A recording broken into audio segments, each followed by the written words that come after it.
What is going on, everybody? Gwen is not going to be joining me tonight. It's just going to be myself, my guest, and I think Sean may pop in every now and again. But tonight we have a very, very awesome guest. I've met this guy multiple times now.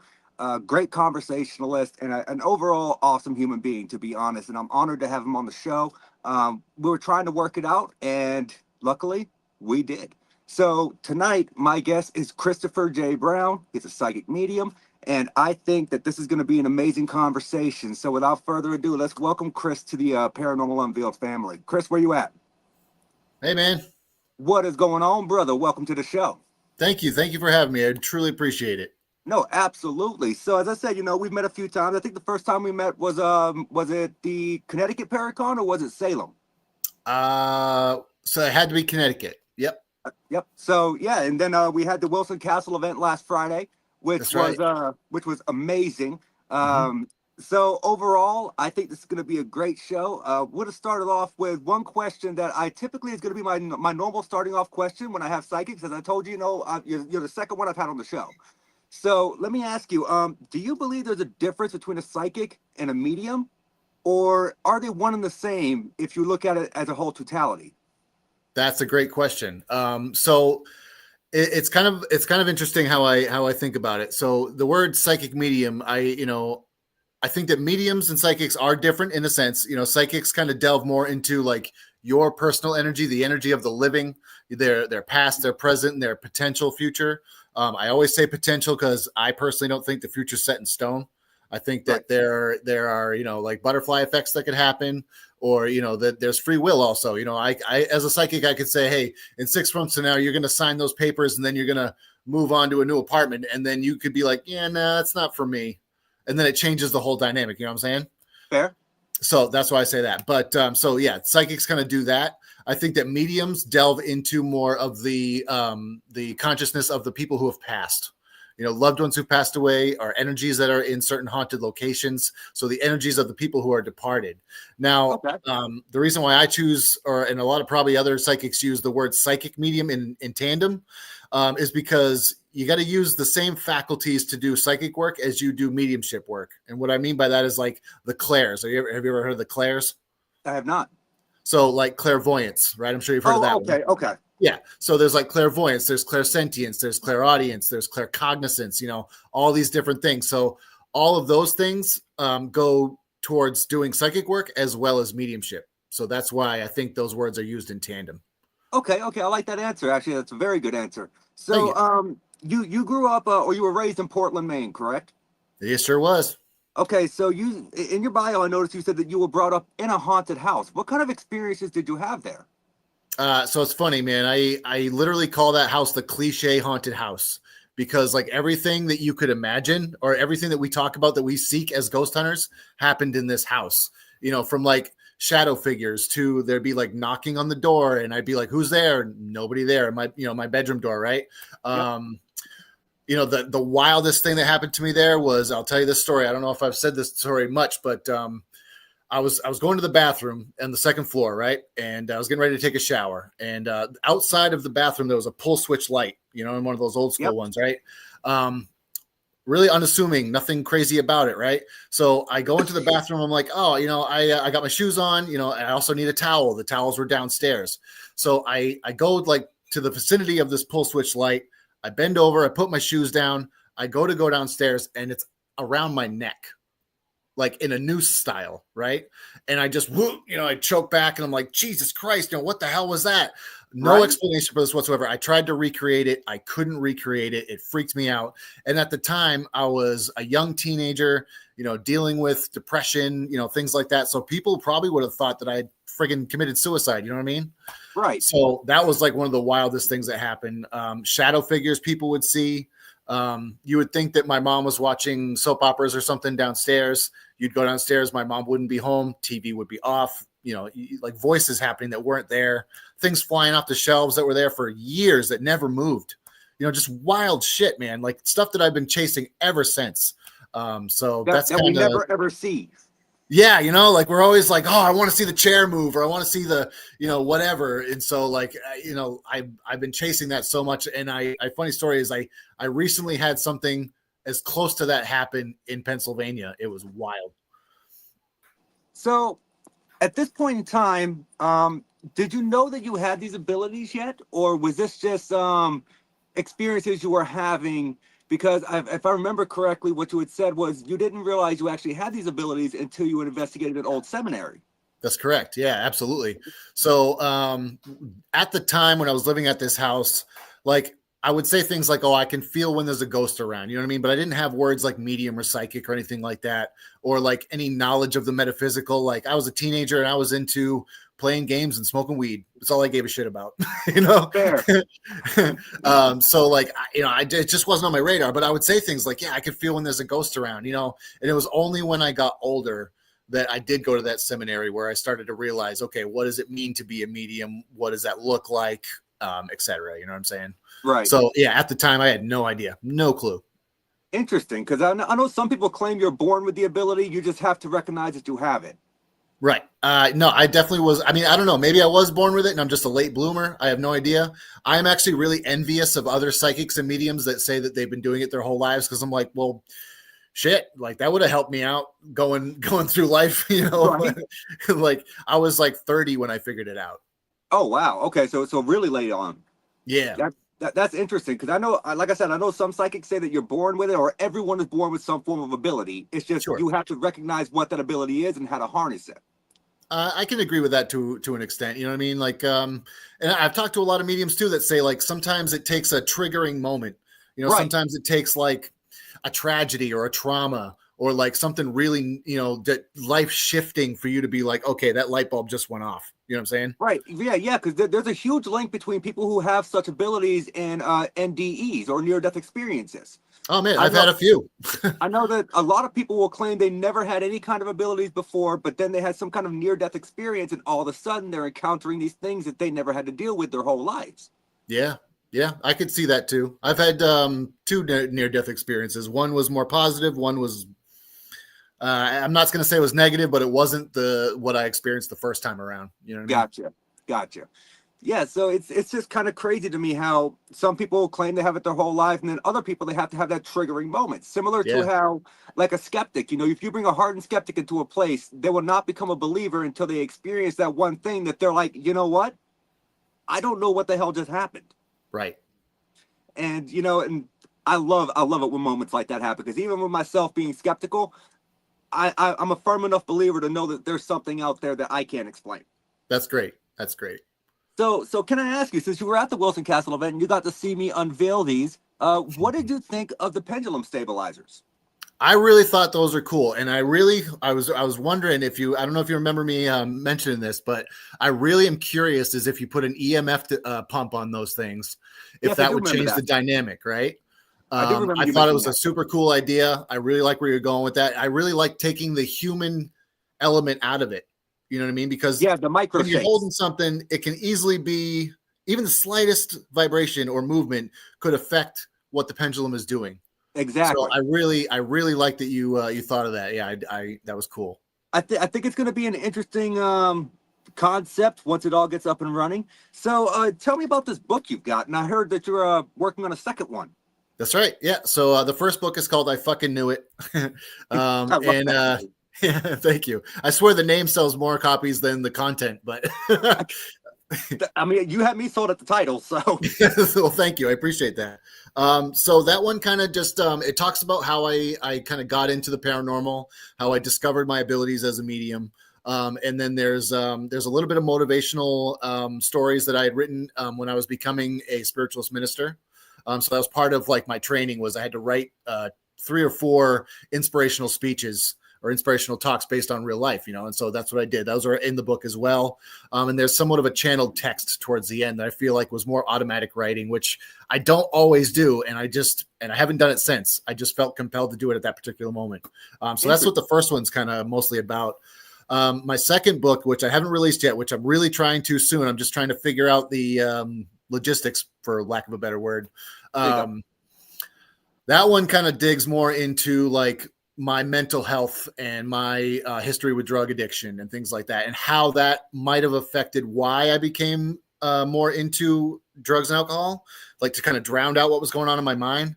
And also like with the mental health stuff, like I'll tell you a little briefly about it. Like there was a time when they said that I was like, crazy, right? Because I heard voices in my head and I didn't know what they were. And the doctor said I had something called schizoaffective disorder, which basically means you're hallucinating voices. Right. The difference with mine, though, was that I didn't have, like, it wasn't negative. It wasn't like you need to kill yourself or blah, blah, blah, all these horrible things that people go through. It was just murmurs, just unintelligible murmurs that I couldn't quite figure out. Funny enough, when I started looking into and becoming a medium and training myself to do this work, they stopped. Cold turkey, just done.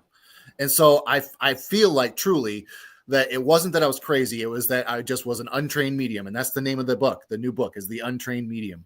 And I'm in hopes that it helps others who might be going through that same thing realize, hey, maybe you're not crazy. Maybe you're just experiencing mediumship on a level that you don't understand. So if it can help people in that way, then mission accomplished. And I hope I'm able to do that. Right, and it sounds like the concept of the book is absolutely awesome. I mean, I'm definitely down to read it. I didn't grow up, having the addiction to drugs, but I grew up in a drug addicted household. I understand. So I was constantly around stuff like that. So I understand the depression. I understand, a bunch of other stuff. And so I mean, I'd be interested in checking it out, even if I don't personally have abilities, which Morgan swears that I do. But that remains to be seen. But well, here's the thing. I think we all do, whether we want to embrace them or not. I think it's our God-given right. Yeah. I feel like if I do have any kind of abilities, it would probably be something precognitive, because I do have a habit of sometimes when I dream, a few weeks later, what I dreamed actually does come to pass. So, I mean, I wouldn't have any idea how to harness it though. Yeah, it's one of those things, but it's the fact that you recognize that is huge. So I'm really intrigued about this book. So can I ask you, during your time and travels of doing these paranormal excursions, I know that you go to a lot of para fairs and paracons and stuff. Yep. When you were first asked to do a speaking event at one of these, right? How nervous were you? Oh man, so I'm not gonna lie, dude. Every single time I do a gallery reading, every single time I talk in front of a crowd, I'm borderline shitting my pants. I'm glad I'm not the only one. Dude, no, not at all. I am terrified. I'm absolutely scared out of my wits. And I hope to the universe that it works out and that I don't sound like an idiot. But yeah, man, I get scared every time, never, without failure. People are like, you've been doing this for 8 years now. Why are you still nervous? I'm like, I don't know, man. It just scares the daylights out of me. I think it's the being up in front of other people factor. For sure. Because like for me, I will chain smoke 4 cigarettes before I go up on a speaking event. Because I'm just sitting there, I'm like, I know it's about that time. Yeah, because like at Maine, I think I snuck off and smoked like 6 in a row, something like that. And I mean, but I don't know what I was nervous for, because I knew it was going to go well. It always does. But it's one of those things. It's just the natural human. You're getting up in front of these people. You don't know what kind of questions they're going to ask when you open it up for questions. You don't know what kind of comments you're going to get. Right. And some of the questions that I've heard are just so off the wall that you're like, that's a damn good question. I'm not sure how to answer this, but you got to come up with something. Yeah. And absolutely. But it's fun though, man. I love those networking events. We get to go out. You get to meet awesome people. I got to meet you, which I knew you previously through Adam.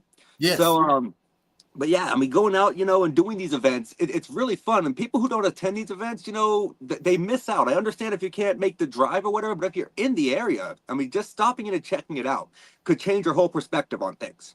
Agreed, 100%, man. Agreed. And I feel like so many people miss out on that opportunity because they're just like, well, it's a paranormal thing. I'm not into that. I mean, you don't have to be into it. There's a lot of people there selling all kinds of different stuff. Absolutely. I mean, and just the conversations you can have. Yeah. And maybe you'll find somebody that clicks with the same vibe as you. And then all of a sudden a whole new world opens up for you. It's like Aladdin, a whole new world. Right. Right. So in your time of doing your mediumship, right, have you ever come across something, because I know we're getting to the spiritualist ministry stuff soon, and we'll talk about the Reiki stuff soon as well. Sure. So during your time of doing this, have you ever come in contact with something that has been attached to somebody that was difficult to remove or didn't want to be removed? That is interesting. So not really. I can't say that I have. I've come across people that ask me if they have attachments, and honestly, that's not my strength. Like, I really don't. know if I'm able to pick up on that sort of thing. But like, Fair. sometimes an attachment could also be a loved one that's really just chirping in their ear really hard, being like, hey, you need to do this, you need to do that. And then their own free will is fighting that. So it seems like there's some backlash. You know what I'm saying? Interesting. It could be those cases. There absolutely could be cases where there's, some gnarly spirit that's like, nope, you're fresh for the picking. I'll go after you. You know what I mean? I would be hard pressed to use the D word for that, but yeah, same. yeah, I hate that word. Like I try to avoid it as much as possible. Me too, man. And I agree that there are higher vibrations and lower vibrations. You know what I mean? And Yes. I think that words like angels would describe higher vibrations that may not have been earthbound. I think that lower vibrational energies could be described as demons that were not earthbound as well. We don't really know. I can't sit here and say, yes, angels exist. I can also not sit here and say, yes, demons exist. But what I can tell you here and say ghosts exist. Well, I mean, I wouldn't be a medium if I said ghosts didn't, right? I tried to trick you on that one. Good try. I was curious what you were going to say to that. I mean, I will sit here and tell you that I'm on the fence of whether or not ghosts exist. I'm not sure if what we're contacting is actually ghosts or if we're just in the perfect place at the perfect time to experience some form of time slip where we're communicating in someone in another frame of time. That's a very interesting point as well. Metaphysics is a very broad spectrum, right? So it could be a lot of a variance of different things. I mean, I believe that there are definitely ghosts and spirits around because of the validation that I get sometimes when I'm connecting with them. And that's what really drives it home for me is that validation sake, right? When I'm doing a reading for somebody or when I'm at a haunted location and I say, oh, it feels like there's a woman named Anne here and she died at 29 because she hung herself. And someone's like, yeah, actually there was an Anne here and she did hang herself at 29. So that to me says things like, okay, there's got to be some sort of something going on. What's up, Thomas? What's that? Oh, I said, what's up to Thomas? Thomas Gormley just popped in. What's going on, brother? So gotta ask you this one too, because I know a lot of people, they claim to, after they go out and they investigate these places for 8-9 hours, they claim they have what's called the paranormal hangover, right? After you do these events and you do all these different readings for people and such, do you feel that energy drain similar to what people would feel with a paranormal hangover? Oh man, 100%. After like a full day of readings or after a gallery reading, I'm pooped. I'm so tired. And it drains me fully. And I've actually talked to other mediums about this and been like, hey, is this common? Is this normal? And I've gotten mixed comments. One person said, yeah, totally. You are using your energy and expending that, and that will absolutely drain you. Other mediums say no, because the energy that you get when you're connecting with loved ones is that of positivity and love and light, right? So why would that be a drain or a hindrance on you? Yeah. True. Me personally, I connect with loved ones and people that and that can validate. Like, that's my job. That's my thing. It's what I do. But it still drains the fuck right out of me, dude. I'm just so spent. I'm so tired. Interesting. Because that's kind of like the consensus that I've heard about. It's almost like a 25% say they don't experience that, and the other 75% say that they do. Right. So, I envy that 25% for sure. Right? Yeah. So, out of all the locations that you've visited throughout your time of doing this, has there ever been a spot that you've been to that was like your overall favorite location you've ever visited? Oh man, what a good question. Well, yeah, I can say probably Fort Knox in Maine. I am so drawn to that place. I'm also, not been there yet. Dude, it's like it calls to you. It's so weird. It's like, I remember when I first went there and I was doing a paranormal investigation. I was just talking to the team and I was like, hey, it's 207 Paranormal that has that's like their kind of haunt. That's their location. They go there all the time and they do events there.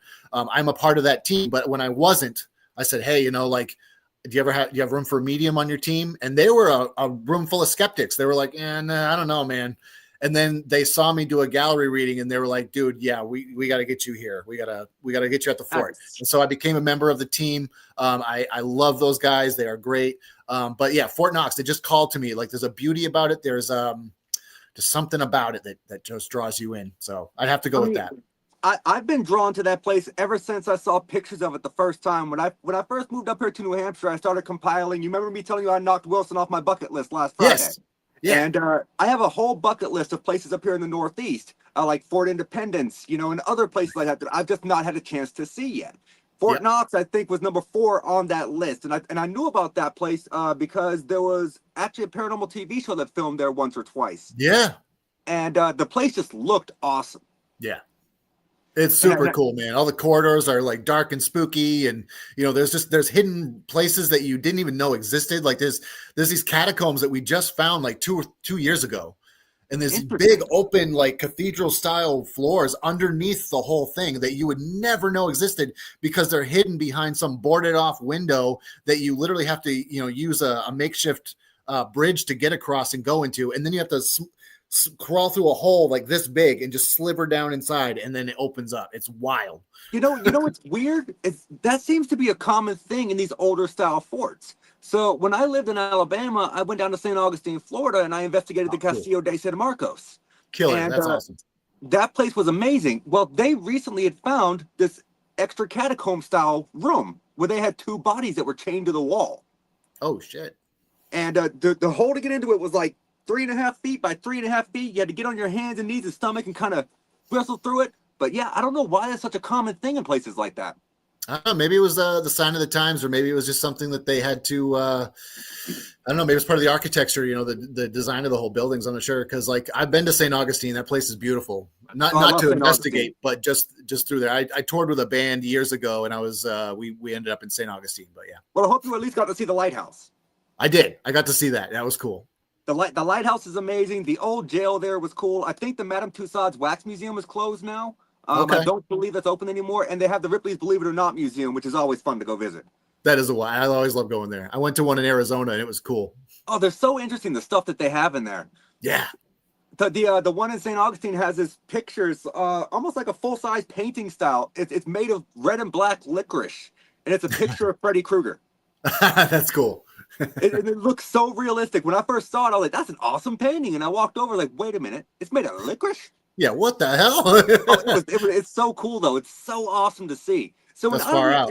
And out of these places that you've been, have you ever had one of those moments that just kind of like made you jump out of your skin a little bit? Like, that, oh, I just about shit my pants moment. Yep. So I can think of 2 right off the bat. One was at the Conjuring House in Rhode Island. I was there one time. Have you ever been there, the Conjuring House? I have not yet. All right, fair enough. But there's multiple floors. So you go up to the second floor, and there's this tiny little staircase right by the kitchen. You go up, and it leads up to the bedrooms, right? I was at the top of the staircase, and I stopped at the top. Everybody else was downstairs. They were still kind of doing the orientation and things like that. I was just kind of walking around, getting a feel for the place. I ended up going Facebook Live, and in the middle of it, I was like, "Hey, everybody! I'm at the Conjuring House," and all of a sudden, boom! Like something just like kicked my leg out from under me, and I hit every fucking stair on the way down. Boom, boom, boom, boom, boom, boom, boom, boom.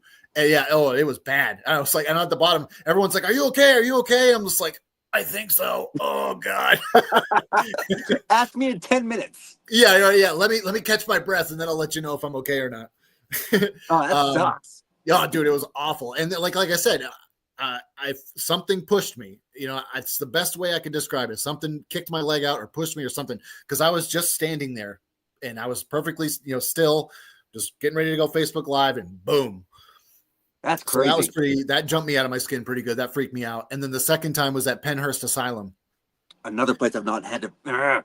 Oh man. So boy, I hope you can get in there before things change. I've heard some things, but I've heard things. Fingers crossed that they keep it going. But I was standing in a hallway again. It's always by myself. I don't know why things happen to me by myself. Like it's always when it's like I'm the most terrified, right? But I was standing in this hallway, and I was looking down, and I was looking at these different rooms. And all of a sudden I just hear boom, boom, boom, boom, boom, boom, like someone walking and then running towards me. I couldn't see anything, but I heard it. And I was just like, whoa, holy shit. Okay. All right. I'll back off. And I get goosebumps just thinking about that. That was terrifying. I was so scared. Yeah. That feeling of something running up on you. It's almost like instant goosebumps. The hair stands up, and you can feel it. And even if it doesn't mean you harm, you feel like it means you harm. Yeah, I was scared, man. That freaked me out. I had that. I had something similar like that to happen to me at Sloss Furnaces in Birmingham, Alabama, and at a long corridor, and I physically heard the footsteps running up. Yeah, and I saw nothing, and I'm like, I don't know what's going on here, but I don't like it. Yeah. But Yeah, that's never fun. So Thomas said, Chris, heard you were doing a big gallery event with Patty in Connecticut this month. That's absolutely right. On the 21st, I am doing a gallery event with Patty Griffin. She is an amazing medium. And it's funny, we met in Connecticut at the Paracon there. Thank you, Nice. Thomas and Charles, for hosting that one. Oh, that was Much so fun. That was appreciated. so fun. That was a blast. And so I met Patty there, and she doesn't usually work with other mediums. And she just goes to me, she says, I really feel like we need to work together. So I was like, well, let's do it. And so we are doing that on the October 21st in Connecticut. Tickets are on my personal Facebook page. I believe Thomas shared it as well. So definitely hope that people can grab tickets and come to that event. It's going to be really fun. I have to go and check out your page so I can share that out for you as well. I mean, I personally, Thank you, I brother. avoid Connecticut as much as possible. Fuck Hartford. Hartford sucked. But yeah, so I avoid Connecticut as much as possible. I don't blame But you. I don't blame you. But I'd rather, you know what though? I'd almost rather go to Connecticut than Boston. Yeah, for sure. Yeah. Yeah, I feel like I'm going to choose the lesser of two evils there. But Yeah.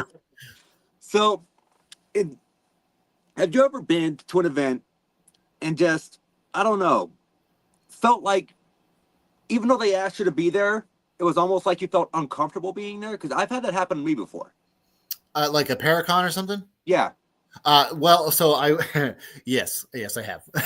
This happened more early on when I first started going to fairs. They weren't paranormal fairs. All the paranormal fairs, I have to say, have been amazing. People Yeah, have been so so far. nice and kind, and I am truly grateful for that. But it was actually at a spiritualist convention or a spiritualist, type of thing. There was a gentleman that, so there's a little backstory. There's a place called Camp Etna up in Maine. And there's Okay. also a place called the Etna Spiritualist Church. Two I've heard of different that. things. Yeah. So two different places, two different organizations, both at odds with each other. I had met somebody who was affiliated with Camp Etna. Before he knew that I was affiliated with the Spiritualist Church, we were buddies. We were cool. He's like, we got to get you to the camp. We got to be, friends. We got to talk, blah, blah, blah. I was like, yeah, that's great. The next time I saw him, and after he found out I was affiliated with the Spiritualist Church, which he didn't like, I walked up to him and I was like, oh, hey, how's it going, man? Good to see you. And he literally turned his back to me and went like this and like turned around and faced the other way. I was like, all right, like, cool, I guess. Right. I was like, that's what a dickhead move, Right. So that was the one time that I can remember very specifically someone being like blatantly rude. But like, no, the Paracons have been amazing. Like I said, I've met so many wonderful people, had amazing conversations, and I've truly been blessed for that. So, Yeah, I mean, I've enjoyed every one I've gotten the chance to go to this year.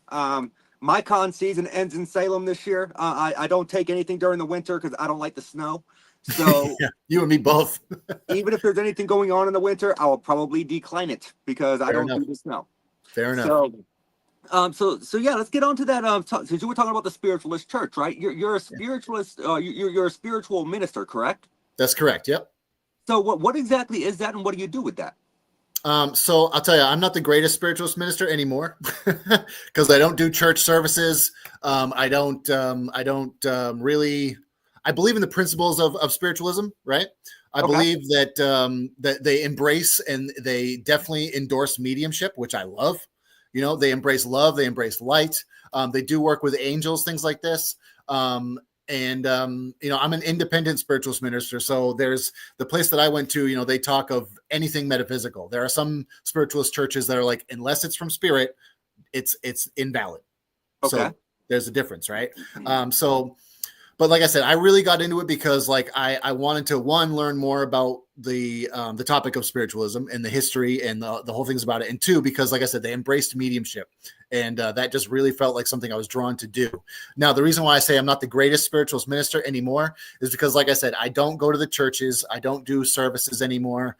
I personally think if you're going to have a connection with a higher power or God, whatever you want to call it, the universe, go and sit on the edge of a beach and meditate, or go out into the woods and just chill by yourself. You know what I mean? Or, be connected in that way. I agree with that because back when I was a Baptist, I never really ever went to church. I mean, I'm a occultist now. Technically, I'm a Wiccan, but sure, I never believed in having to go to church because I felt like for me, the relationship is what mattered, not the amount of time spent in the building. 100%, 100%. Absolutely. It's your individual relationship with a higher power, the universe, whatever you want to call it. It has nothing to do with anybody else's opinion or what they feel on the matter. It's what you feel inside that matters, in my opinion. I agree with that 100%. And also, you're a Reiki master teacher, correct? That's correct.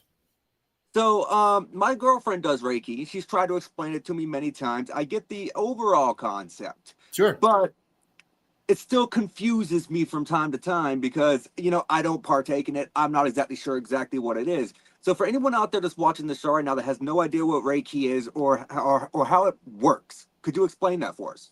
Sure. So my understanding of Reiki is the knowledge and the ability to heal and work with the chakra system, right? There's 7 or 8, I believe. You got your crown, you got your third eye, your throat chakra, you got your heart chakra, sacral, solar plexus, the orange one, which I always forget. I think it's called sacral. Maybe I already said that. I don't know. Like I said, I'm terrible at that. And then there's your root one. I'm good with that. Yeah, the orange one. Yeah. And then the bottom was your root chakra, right? Each one of these things tells a story, right? And each one of them can be a little off balance. Reiki works with the energies of the hands, as well as your own personal energy, the energy of spirit. So it allows for healing to happen throughout those chakras, right? Okay. Say it's emotional healing that you need in your heart chakra. Somebody could place their hands over there, feel that there's an imbalance, and then use the universe and their own energy to heal those things and get those chakras back on track, right? Get them moving in a proper direction. So does that make sense? Like healing through energy movement. Absolutely. Absolutely. Yep. And there's also, so like when I was first learning Reiki, I found it really interesting because, say somebody is afraid to speak about a certain topic. I could as a psychic or a psychic medium rather, I could look at that throat chakra and say, okay, maybe you're afraid to talk to your mom about the fact that you don't want to take this job that she wants you to have, but you don't want. And maybe give them advice on how to navigate that as best they can. Right. So it's also healing through our hands. It's also healing through our words and advice that we can give to kind of help people figure out what's going on within their chakra system. Does that make sense? Interesting. No, it does. That's very interesting because like I said, I've never actually had anyone do Reiki on me before. I'd be interested to give it a shot at some point just to see what happens because it's really cool. It's fun. I'm an over curious kind of guy, so yeah. I missed that comment there. Thank you. Oh yeah, you can transfer energy as well. I have heard that. Yes. Yep. Exactly. Transfer your own energy through that work to help other people, to help heal other people. Yeah. So that's a good point. So when you go to these, whenever you go to these parafairs, right? And I know that a lot of times you sit down, you do a lot of one-on-ones and stuff, right? Yeah. I am sure at times that you get messages from someone's loved ones that have passed that are more than difficult to relay as far as like emotionally. Yeah. How do you handle that? Like, how do you present that message knowing that it could have an adverse reaction for the person that's sitting down for the reading? So that's a really good question too, man. So what I do is I trust that spirit knows what's best for the person sitting across from me, right? Yes, obviously, when things come through, it is a very highly intense and emotional subject because these are people that have passed away. These are people that you miss and that you love and that you want back. One thing I can say is most of the time hearing from people through validation allows for healing to take place or allows for closure to take place, right? Okay. So that's how I kind of navigate that. There are times where people get very emotional, but afterwards they say, hey, I really needed that. That really helped me a lot.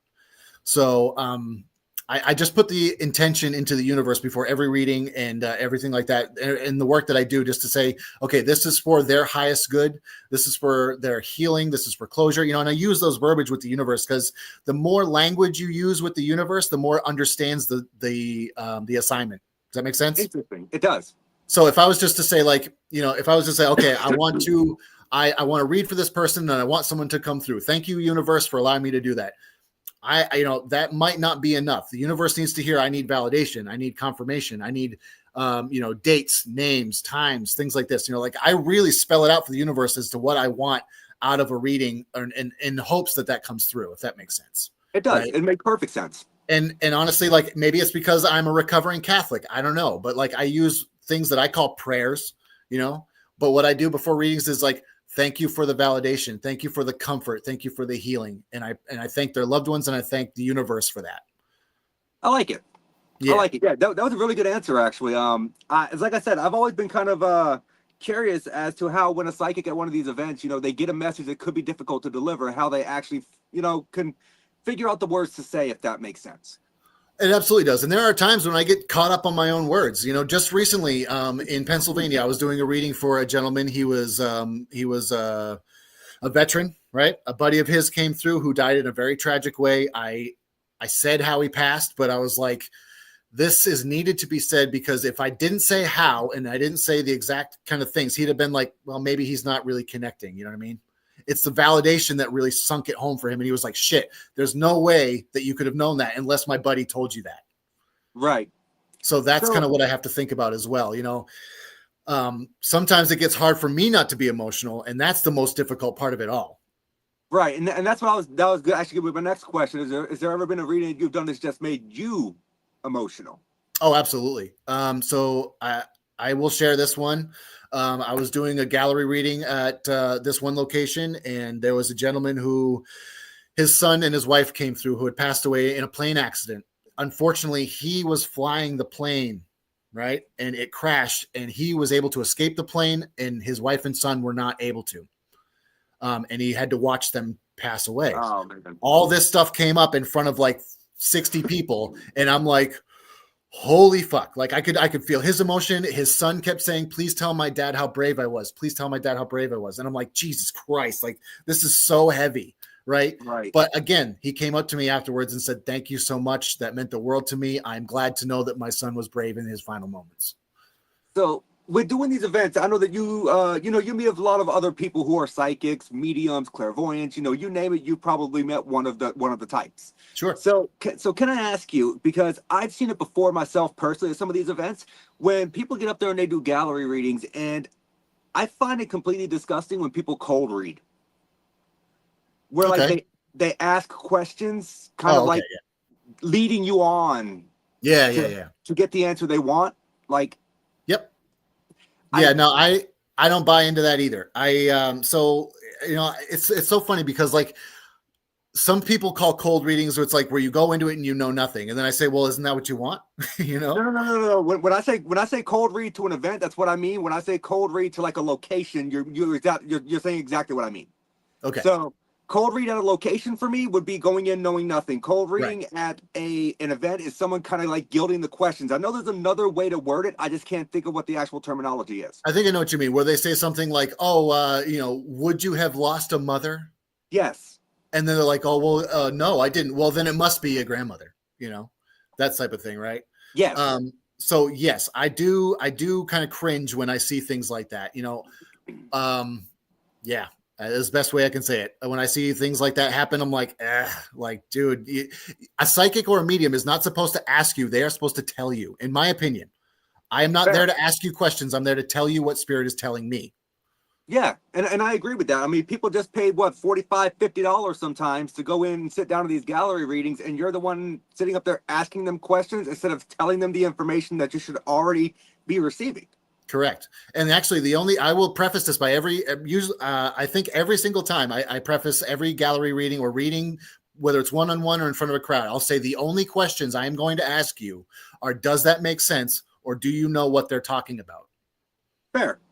And those are completely fair questions. You're not asking about personal aspects. Right. You're not trying to pull information.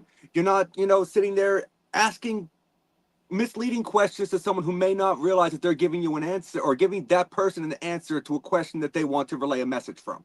If 100%. That makes sense.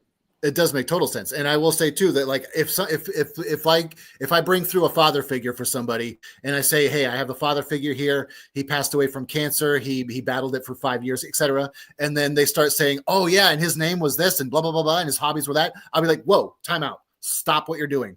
Don't tell me anything. Like, stop telling me shit. Like, for validation's sake, it's my job to tell you. Like, I put a stop to that. You have no idea how, when me and Morgan practice, I'll find a location or a person. I won't tell her who it is. I print out all the information and we do it over the phone. Cool. And sometimes what will happen is I find myself slipping up and I start giving information and she's like, no, stop, stop. Yeah, I yeah, don't want to hear that. yeah, 100%, man. And it's like, because she's legit, she's doing it for the right reasons and she's doing it for real. You know what I mean? And people that will do the exact same thing. Stop telling me stuff. I'm here to tell you stuff. Right. And I found the whole aspect of it amazing. Like for me, I can't understand. And I know it's from spirit. I know it's from, wherever the messages are coming from. But it's astounding to me how people can receive this information because, there's so many people out there that they can't.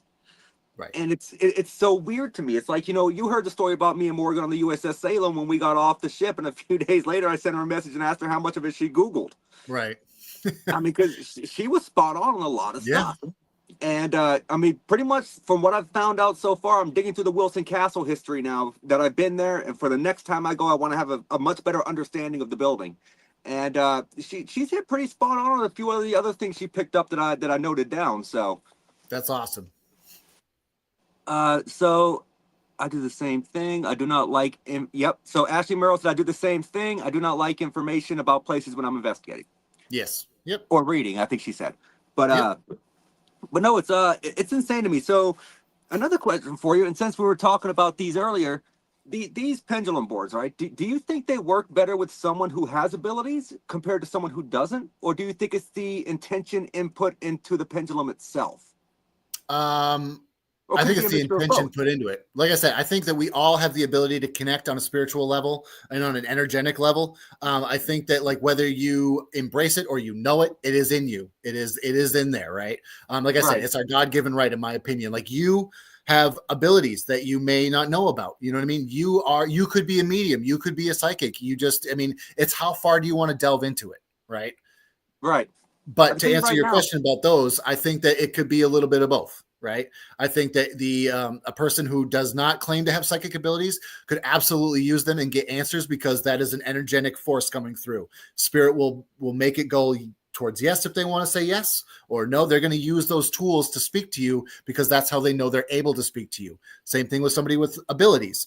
If somebody with abilities is like, they're using a pendulum and they say, hey, I need you to show me a yes. You know what I mean? They have more of, I'm not going to say a clear link because, like I said, we all have that link. But right, I don't know. Maybe their knowledge of the spirit communication is such where they can word it to spirit in a way that allows them to use the pendulum properly. Does that make sense? Fair. No, that does. So I can tell you, I know exactly what my ability is. My can't remember shit is superhuman. That is what my ability is. That's your superpower. Oh, that most definitely. I will literally, you can ask Morgan next time you see her. Sometimes when she's here, I'll go downstairs, come back up the stairs because I forgot what I went downstairs for. Remember what I went downstairs for, go back down the stairs and forget by the time I got to the bottom of the stairs what I went down the stairs for. Yeah, dude. Yeah. I do the same thing. I'm not sure how old you are, but I'm not sure if it's an age thing or what, but I'm 39. 30, yeah, so I'm 40, so same thing. So maybe it's not just me then. No. I will literally be like, oh man, I'm hungry. I'll go downstairs, look for something to eat. I'll literally be at the fridge. I'll stare at the fridge and be like, what the hell am I staring at the fridge for? And be like, oh yeah, I'm fucking hungry. Morgan said my CRS is definitely my superpower. That's awesome. Yeah, because I went downstairs twice last weekend to refill my water bottle. Refilled the water bottle, sat it on the table, went to the bathroom, and came upstairs without it. And then by the time I hit the bottom of the stairs, I forgot what I was going back downstairs for. Oh man, that's a riot. No, it sucks. I hate the staircase. I cannot stand this staircase. The third step from the top is 3/4 of an inch shorter than the rest of them. Oh man, so you really got to pay attention. So if you don't step just right, you hit that ball of your foot where it rolls, and you're going down. I went down the staircase so many times. Oh, that's rugged. I broke my foot the first time I went down it. Oh shit, that's not fun. It was not. No, not at all. So have you ever had an opportunity, or I'm not going to say have you had the opportunity because I'm sure you've had the opportunity. Do people ever bring you objects to read, objects that they think have energy attached to them? On occasion, that is so psychometry, right? I'm sure you've heard that term. From my understanding, psychometry, though, is having to touch the object. I'm talking about reading the energy coming off the object, without Oh, touching. so like not actually physically touching it? Correct. Well, so not so much in readings, in personal readings. People don't generally do that. But I have had incidences like Cody and Satori, Yep. their traveling thing. I met them on or I didn't meet them there, but I saw them on the USS Salem years ago during a Para Expo, and they had their haunted stuff. And they said, "What can you pick up off a certain doll or whatever?" And so I kind of read the doll a little bit and the energy that was coming off of it. But yeah, so different than psychometry is. So yeah, but not very often. I don't find that people generally have that. Sometimes during readings, I will pick up on things that they have on them that belong to a loved one who's passed. Like say they are carrying somebody's purple heart. I'll say, yeah, they're talking about a medal that you have, or maybe it's a purple heart that you have. And then they'll pull it out of their pocket and say, this one. I'm like, that's the one, That would be what I was talking about. or I'll say something like, like I remember one time I was like, yeah, your brother's coming through and he says that you made a ring with his ashes infused into it. And the girl literally holds up her hand and there's a ring with ashes infused in it. I'm like, so I mean, things like that happen. If anyone questions your abilities beforehand and they sit down and you say something like that and they're like, well, how do you question that now? I don't know. Yeah, well, I hope not, right? But dude, there are some people that are so skeptical. Literally, I was talking to David Childress about this actually. I literally went to this guy. I read for him. I said, look, your dad's coming through. He drove a green pickup truck. It was a standard transmission. The second gear would always stick. There was a crucifix hanging from the rearview mirror, and he was always adjusting it all the time, right? And he's like, yeah, I don't know, man. I don't think that checks out. And I'm like, well, what about what I said is wrong? He goes, well, you said it was a green truck. It was a red truck. So you're wrong. And I'm like, everything else made sense. He's like, well, yeah, but you didn't get the color of the truck wrong or right. And I was like, oh, come on, dude. Really? You would be shocked because I'm a very black and white guy. Like I don't believe in gray areas. That's fair too. And that's where it kind of becomes difficult for me. However, here's the thing.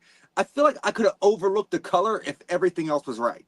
Well, that's what I'm saying, dude. Like, and I was like, did the second gear always stick on him? And he's like, yeah. And I was like, did he have the crucifix hanging from the rear view? He's like, yeah.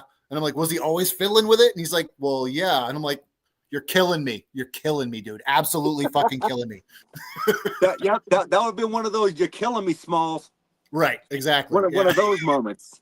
100%. But yeah, so I mean, if you have 95% of it right and you're just off on the color, I mean, that's pushing it a little bit. But some people, man, they really need you to be that dialed in. And I'm not saying I am that all the time, right? There are times when I go into readings where like maybe nothing comes through, maybe not as much comes through. You know what I mean? So I'm not saying that like I am nailing it all the time, but I try my best to get more than just a little bit. Thanks, Chris. I'm gonna kick myself in the ass next time me and Morgan practice. she just made a comment because I said, the color of the truck, you missed that one thing. I could have overlooked that. And she was like, just remember that next time we practice. Oh, I see it. Yeah. I'm not sorry. I am such a stickler for like minute details. Well, you should be. You know what I mean? Like you said, you're a skeptic, right? And I fully respect and appreciate that. I think that everybody should be skeptical of psychic work and mediumship until they experience it and it validates for them something that makes sense, right? But if somebody, sits down with you and it doesn't make sense, then sure, be skeptical of it, right? Right, but I also know my limitations of the skepticism to where I have to overlook the skepticism and be like, there's something here that I cannot physically explain, or there's something here that is just outside of the realm of my understanding. Sure. Yep, I understand that. There's also information that I might bring up that you might not be able to validate in the moment. And then 2 or 3 days later, you're like, oh, shit, like, I didn't even think of that.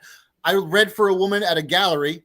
Her 2 daughters were sitting next to her. I said, ma'am, I didn't know this prior, but I was like, Spirit's telling me that you have kids. She goes, yeah. She's like, no. I'm like, they say you have 2 daughters. She goes, no, I don't have any of that. And her daughters were like, Mom, what the fuck? And she's like, oh, my daughters. Yeah. Okay. Yeah, of course. They're right next to me. Right.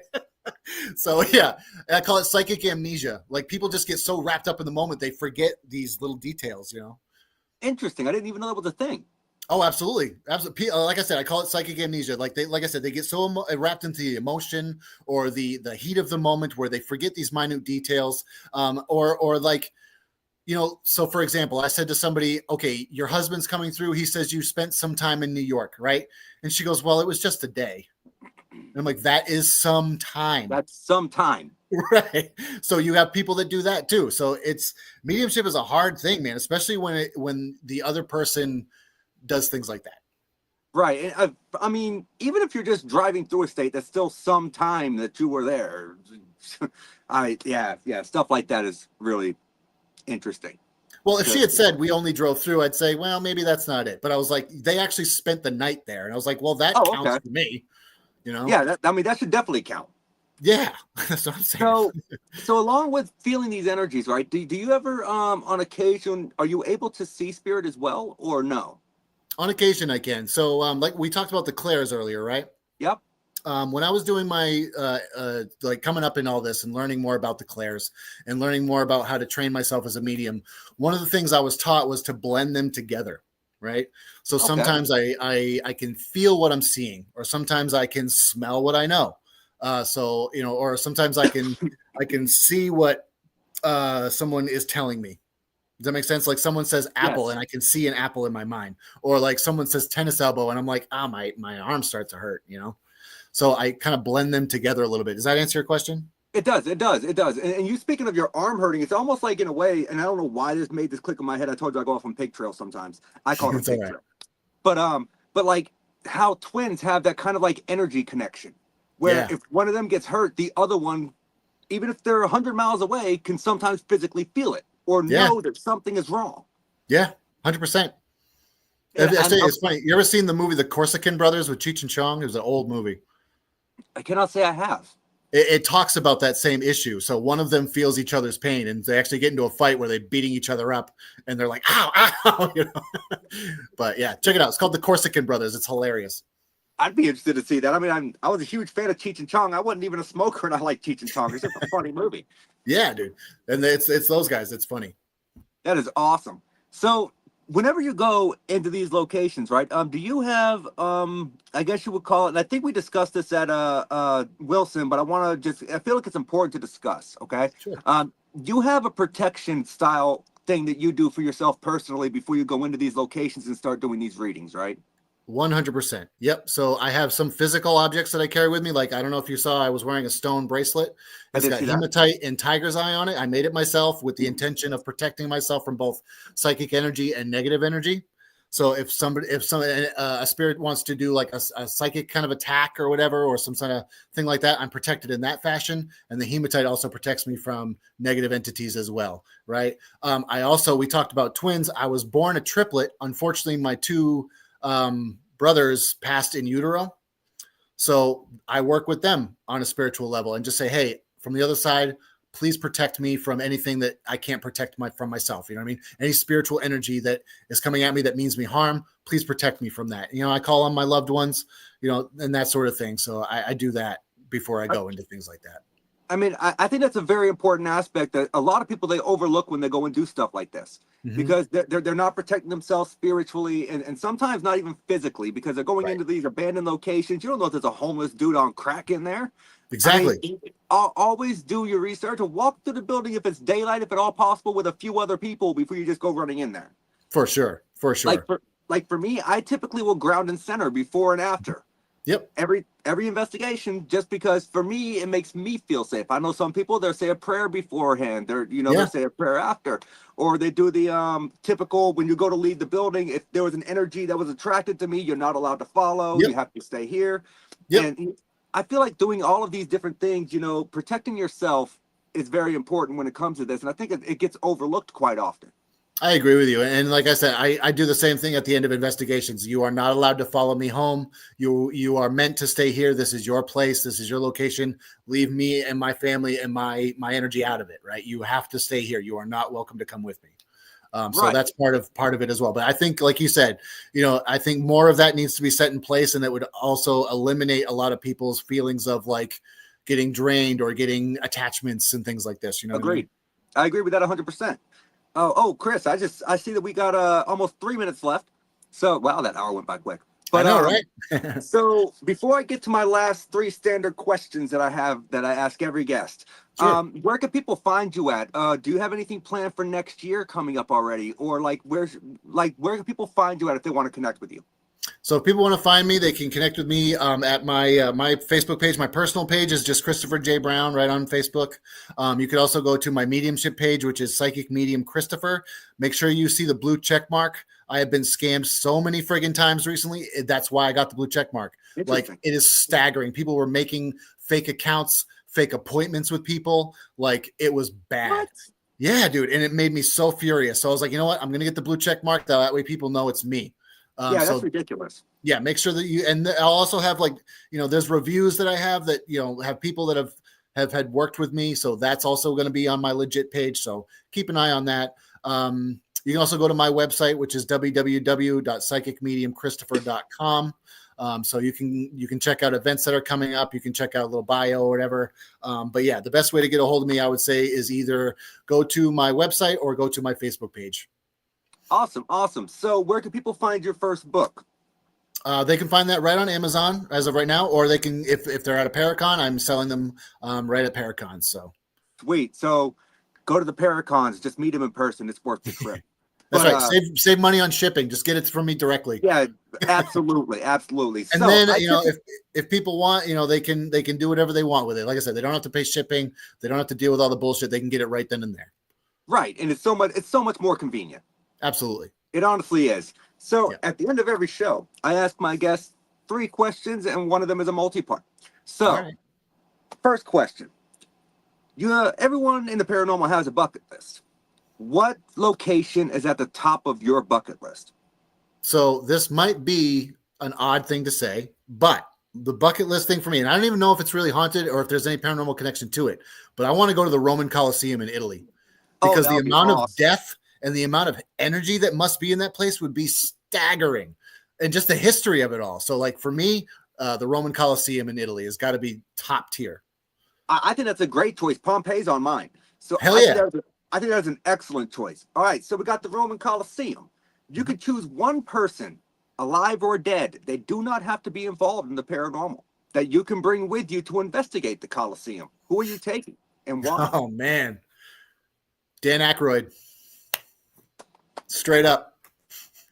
So I'm pretty sure I already know the why, but why? He has been into the paranormal since he was a little kid. He has had like seances and mediums come to his house all through growing up. He is way into the paranormal. I mean, Ghostbusters was, yes, a cool movie and awesome that he was in, but he was in it. Like he that was part of his experience in growing up, like being around ghosts and spirits and things like that. So I think if anybody was to appreciate that on that level, would definitely be Dan Aykroyd. And like I said, I don't know, I like his movies. I like it. And if I'm not mistaken, his father was into the paranormal as well. I believe so. Yeah. I think they, like I said, his family has a long history of just being involved in that sort of thing. And I don't know if you would ask me if they had to be famous or not. So don't have to be. My answer might've changed, but no, didn't have to be famous. All right.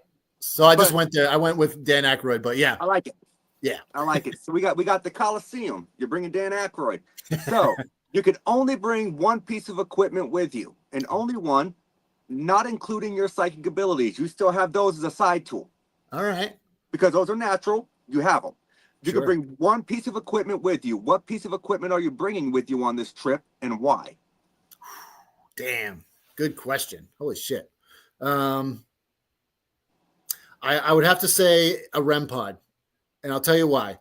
Because I really like the fact that, one, I'm a musician, so I like the fact that it's kind of like a theremin, if you ever heard of a theremin, right? Yep. So I think that's kind of cool that spirits can interact with it in that way.